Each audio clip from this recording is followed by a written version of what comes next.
नागपूरमधून नागपूरच्या CA road परिसरामध्ये bomb सदृश वस्तू आढळल्याची माहिती मिळते।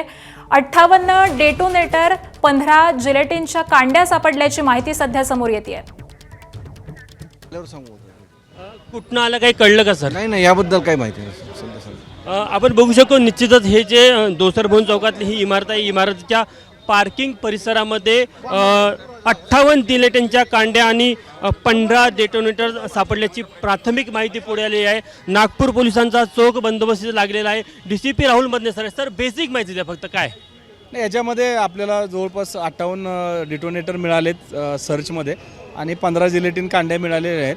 त्याच्या अनुषंगाने आपण पेसो असेल किंवा BDDS टीम आणून त्यामध्ये चेकिंग करत आहे। चेकिंगमध्ये कुठून आल्या काय आल्या CCTV फुटेज आम्ही सध्या चेक करतो। हे घर कोणाचं आहे काय माहिती मिळाली? लांजेवार म्हणून आहे, त्यांचं हे घर आहे आणि त्यांचे ते छोटंसं गार्डन आहे। बाहेरच्या बाजूने कुणीही टाकून गेलेलं असू शकतं, शक्यता आहे। त्याच्या अनुषंगाने आम्ही चेक करतो। पिशवी आहे की नेमकं काय ते? हा पिशवीमध्येच मिळालेले आहेत। किती दिवसापासून ते ठेवलं होतं तिथे? ते आता चेक करतोय आम्ही किती दिवसापासून। जिवंत काढतो डेटोनेटर किंवा जिलेटिनच्या कांड्या जिवंत आहे का सर?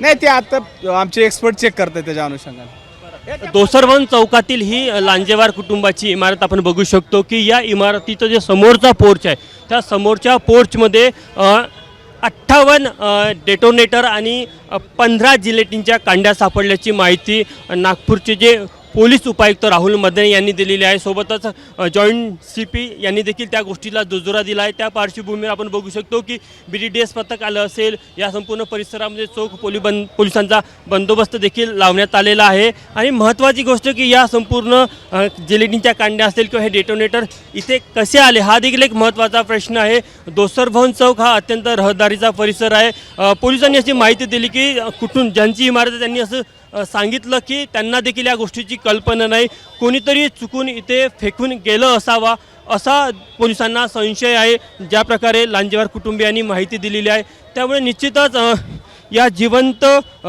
जिलेटिनच्या कांड्या आणि डेटोनेटर इथे कसे आले हा देखील एक अत्यंत महत्त्वाचा विषय आहे। खरं तर हा दोसरभवन चौक जर परिसर बघितला तर हा संवेदनशील परिसर मानला जातो, कारण की जेव्हा नागपूरमध्ये जेव्हा हिंसाचार झाला होता तेव्हा हाच परिसर कुठेतरी त्याचा केंद्रबिंदू होता। आपण बघू शकतो पुढे हा मोमीनपुरा परिसर आहे, तो देखील एक संवेदनशील परिसर म्हणून ओळखला जातो आणि बाजूला महाल परिसर आहे ज्या भागामध्ये हिंसा झाली होती। या संपूर्ण परिसरामध्ये अशा प्रकारे स्फोटकं मिळणं हे निश्चित अत्यंत धक्कादायक आहे आणि या संपूर्ण अनुषंगाने आता पोलीस तपास करत आहे। आपण बघू शकतो की पोलिसांनी ज्या भागामध्ये या जिलेटिनच्या कांड्या आणि डेटोनेटर सापडले त्या संपूर्ण भागाला सीलबंद केलेला आहे। आतमध्ये वरिष्ठ अधिकारी आहे जे या संपूर्ण प्रकरणाची तपासणी करत आहे।